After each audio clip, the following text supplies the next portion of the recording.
One of the biggest things that's stealing profit from your passion is shying away from sales. And I'm actually gonna take down my screen so you can see me and I can see you. People have a lot of thoughts and resistance around sales, but in my world, sales equals love. I want someone to drop love in the chat. I want to see some hearts. I want to see some love in the chat. Love, love, love. Yes. Yes. Okay. If you don't do what I'm suggesting, you will stay in optimization and small growth within your business. Now, it doesn't mean you can't grow. It just means it's going to take you 10 years instead of 1 year. Okay.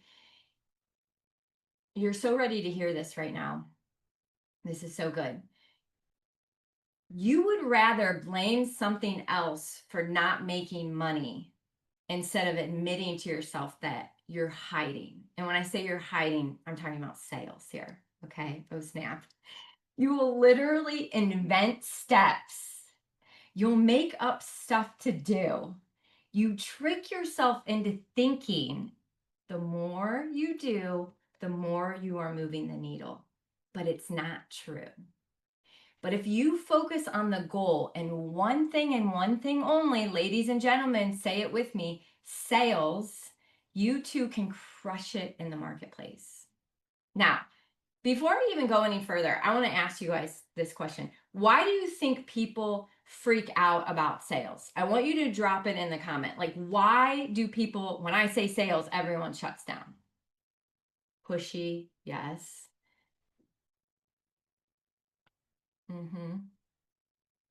Lack of worth. Oh, they have lack of worth? Spam. Oh, spammy. Yeah, yeah.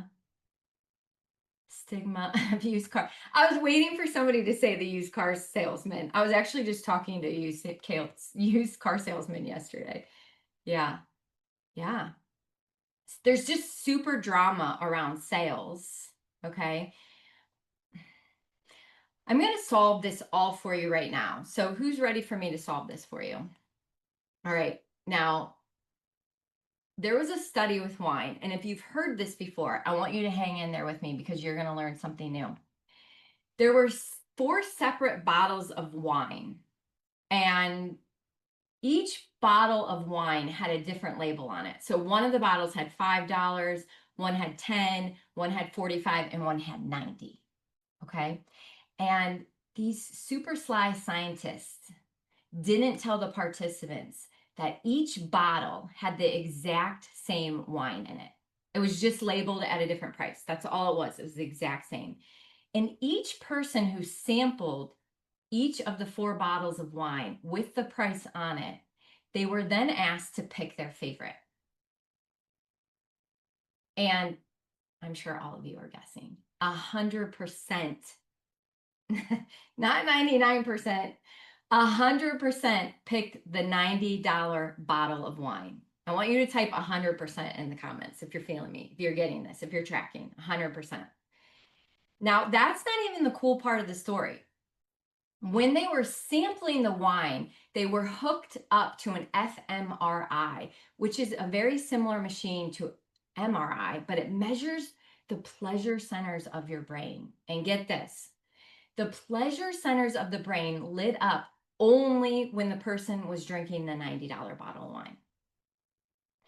Now, people, it was the exact same wine.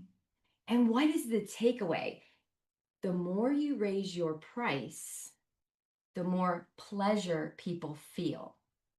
Have you ever experienced this? Like, I want you to literally think of something, and I want you to tell me in the chat when you have experienced pleasure when buying something. Like, think to yourself, what's the last thing you bought and you experienced pleasure? I see you typing. $6 tea? A $6 tea? Okay. Oh, stop it. My Jimmy Choo shoes. I love that. I was just the last time I was talking about my Manolo Blahnik shoes that I paid $1,200 for, and Man, that gave me pure pleasure. Ooh, a massage, a new microwave. The most amazing spa experience I've literally ever had. Yes, I just had a spa experience too, Carolyn. Yes. All right. When you bought whatever it was, I don't care if it was your tea, your shoes, you didn't think, I am being sold something right now.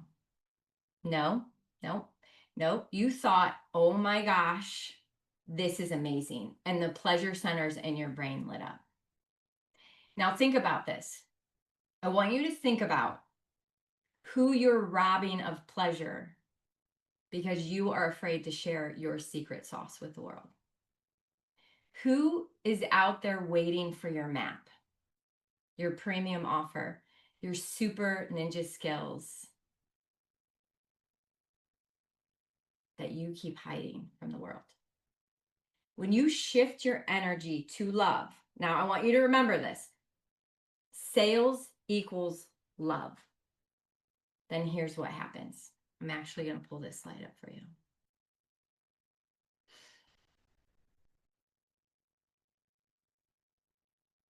I love this slide. I love me some Dr. David Hawkins.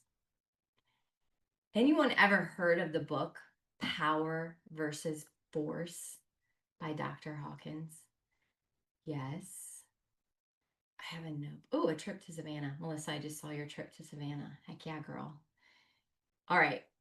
It's the core of my wife's work with her clients. Yes. After 20 years of work and millions of calibrations, Dr. Hawkins developed what he called a map of consciousness.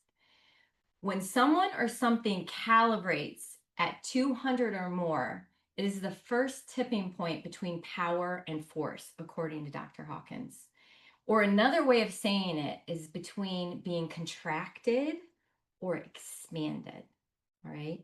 When we approach our work and our number one job, what's our number one job? Type in the chat. Sales. When we approach it from a place of fear, apathy, or shame. Do you hear this? Or shame. Because all these stories that we have about it, it leads to inaction. All right.